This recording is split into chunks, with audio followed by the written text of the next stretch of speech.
Money and Me on Your Money, only on Money FM 89.3.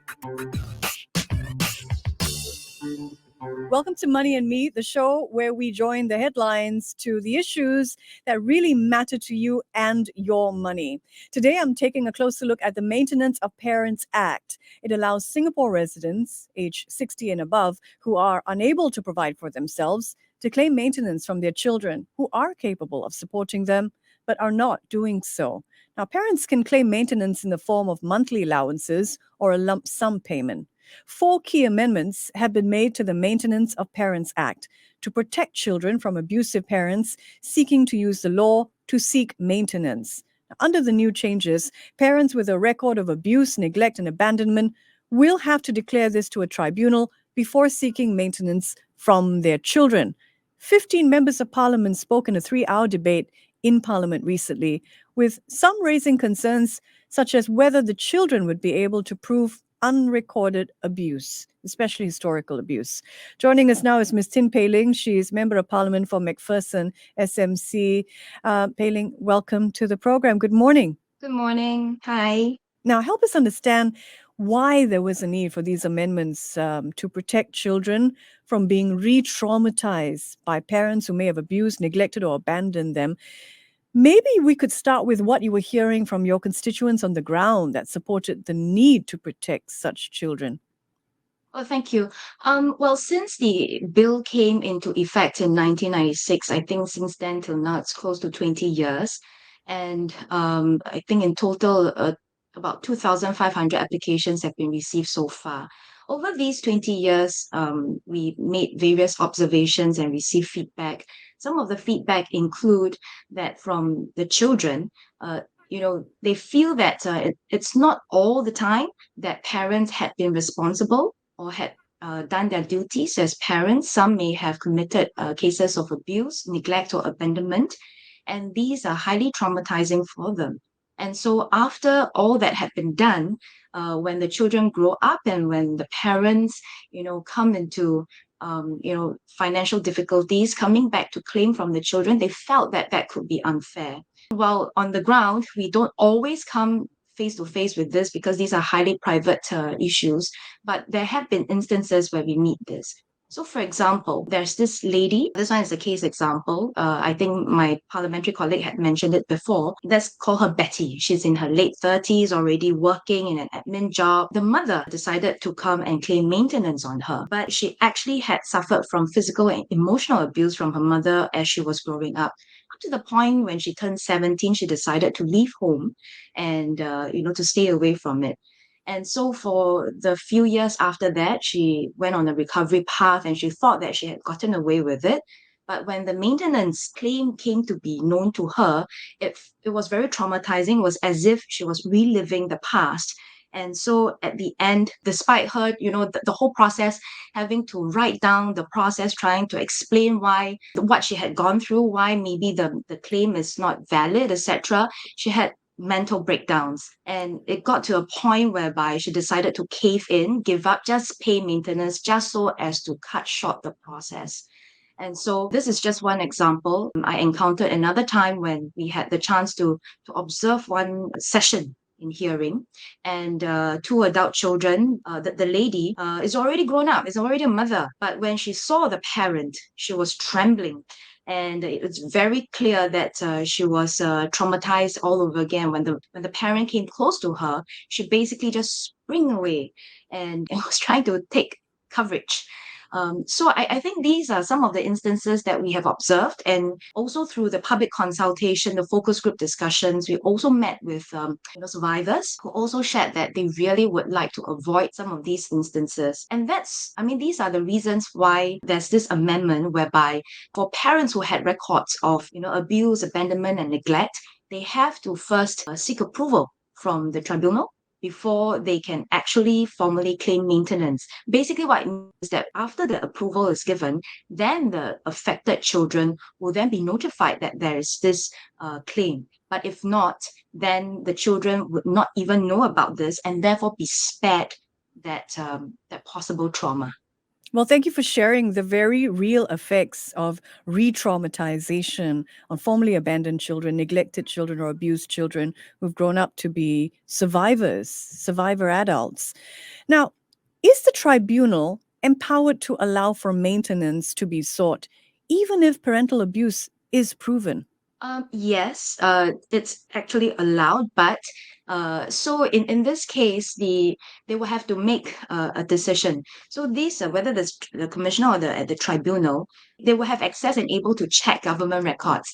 So if the parent had official records of abuse, abandonment, and neglect, and that it's clear that acts of such acts have been committed, then they can say no, you cannot claim maintenance. And if you are really in financial need, please go and apply for the normal financial assistance from social welfare. But there's a degree to it. If they eventually deem that the parents may have been suspected of this, it's somewhere in the gray area, and that this parent had indeed done his or her part as a parent, then possibly leave can be taken, and therefore the normal process can therefore take place. That means the children will be notified of such claim, and but the usual MPA process will then happen. And then whether it's through conciliation or if that doesn't work out, eventually through the tribunal, they will take place. And if the children is able to subsequently prove that abuse, abandonment, and neglect had happened, then of Yeah. course the application could be struck off. But if not, then the parents can successfully claim from the child. Why does the Act as it stands, what does the Act as it stands mean for children who have suffered unrecorded historical abuse? Will they still be required to provide monetary support for their parents? So for children who do not have official record, what happens is that if their parents make their application, the normal procedure will take place. That means the child will be notified of the claim, and that this child will then have a chance through written statement prove whether he or she did suffer from abuse, abandonment, or neglect. And then it's for the commissioner and the tribunal side, depending on which stage, to decide whether this case should proceed. That means whether it's considered, having crossed the threshold in order for this to be struck off, for example. So this is currently the process. Why this is so is because also have to be fair to parents who potentially done their part as a parent, but no parent is also perfect. And so sometimes, as growing up years, they grow alongside. So, but in any case, is to be fair so that both sides have a chance to state their case. So in this case, where there's no official record, one cannot be 100% certain, and therefore the chance must be given for both sides to come together and prove their case or state their case, so as to be fair to the parents as well. So the voice of the child who may have suffered abuse that was never recorded in any sort of official capacity will be heard by way of a written statement. And can this go back and forth? Can the tribunal ask for more information from the child Yes. or the parent in order to corroborate this? Yes, they can do that. I think the tribunal, the president and deputy presidents, they are basically highly experienced judges, and so they would know they will be best placed to assess whether really A&A, that means abuse, abandonment, neglect, had been committed, and whether there is enough merits for the application to be passed And we'll speak or struck off. with some of the justices pretty soon on this show as well. We're finding out more about the Maintenance of Parents Act. Recently, we saw 4 key amendments being passed to the Act, which seeks to protect children from abusive parents, but also to empower the tribunal to stand out for destitute elderly here in Singapore. Ms Tin Pei Ling, MP for MacPherson SMC, joining us live here on Money and Me. Help us understand what happens to parents whose application for maintenance for their children gets rejected after it's found that they were abusive, they were neglectful, they were parents who had abandoned their children. What then happens to these parents? Well, for these parents, if they are experiencing financial difficulty, they can approach what we call the Social Services Office, which is under MSF, to apply for financial assistance or other self-help groups or charitable organizations as well if they wish to. Basically, these social welfare financial assistance are agnostic to whether this person is a good parent, was a good parent or a bad parent. So if they need help, they can still apply for these financial assistance. The MPA is meant to help parents who are struggling with even basic needs to claim some maintenance from their children, and the children, of course, must be capable of maintaining, uh, to help them cope with, to help the parents with their basic survival. So that's the aim. And the principle underlying this, of course, is about reciprocity. If the parent had done his or her duty as a parent, then the child should, of course, return that, that act of kindness in that sense. But it's also now with the amendments meant to be fairer to both sides. So I think that's the spirit of MPA. It's really to help parents who are in need to cope with basic living needs. Well, speaking of coping with basic living expenses, what sort of additional costs can the tribunal now take into consideration when deciding on the amount of maintenance that's awarded to parents? Yeah, so there are a variety, but broadly there are two sides, looking at the parent side and the children's side. So on the parents' end, of course, they will look at the financial needs. So for example, living expenses, medical costs, and then also the parents' income, earning capacity, financial resource, and the way the parent might be using the money. So whether it's really for basic living needs, or maybe it's also spent on other kinds of, could be vices or something else, but they will look at the overall. And then, of course, also look at the parents and maybe physical and mental capacity as well, so that they can calibrate.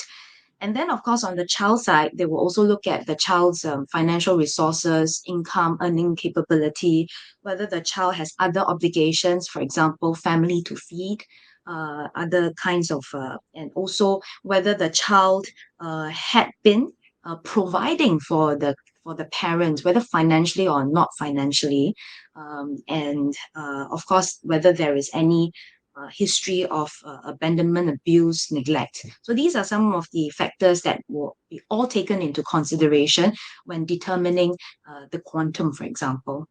Well, thanks for the great overview of all the costs that can be considered. Correct me if I'm wrong, but are medical costs something new that the tribunal can now include in the overall quantum? My understanding is that I don't think this is new, but in general, they will consider the overall essential expenses of the parent. So I think medical had been, and I think will continue to be considered. Yeah. I'm sure there are many parents who would be very happy to hear that. Now, help us understand the finer details of the legislation. For example, the tribunal can make non monetary directions. Now, what are these, and why are these important for the tribunal to be able to do? For example, I understand it can order parents or children to attend gambling counseling sessions. Hmm. Yeah, so I think one of the feedback that we've also received is that sometimes some parents have got habits of vice, and the children are hesitant to give maintenance for fear that this will then feed into this habit and therefore defeat the purpose of supporting the parent. So, for example, one of the case, the it's a mother, Madam Lim, let's call her Madam Lim, tried to claim maintenance on the son, but because she has a habit of gambling, the son was quite reluctant to pay for that. So in this case, we have to go to the roots of the cause. It's not that the son refuses to support, but just didn't want to misdirect that maintenance amount. And so in this case, with this amendment, it gives the court the ability to make non-monetary orders so that they can go back to the root cause. In this case, for example, if it's a gambling habit, can order for gambling counseling. And so the parent will have to comply in that sense. And if not, then the child will no longer have the obligation to pay the maintenance, for example. But of course, if it is also possible through the amendment that the court, the tribunal orders both the parents or either the parents or the children to go for counseling. But the spirit of this bill and this amendment is actually more focused on the parent, is to help the parent to address some of these possible vice, habit, or issues in order to get the maintenance that the parent needs. All right. Well, speaking of the spirit of this legislation, I think when it was first raised, there were mixed responses, and there were a lot of debates over whether or not this was about legislating filial piety. And there have been many arguments for and against that. Let me ask you particularly, do you think these amendments go far enough in terms of meeting the needs of children and parents here in Singapore on the issue of maintenance? Do the amendments go far enough, or is more needed? Well, I think it depends on who you ask, but I think it's balanced. I think for now, with the amendments, I think the bill is definitely a lot more balanced and fairer to both parents as well as children. Let me explain this a little bit. I think first of all, to me, legislation values cannot be legislated, but it can be put in place to prevent certain abuses or to you know to help support groups who are in need. In this case, for MPA, my view is that it's meant to, help parents who have done their part and who are in need in their silver years to receive the minimum support that they need in order to survive.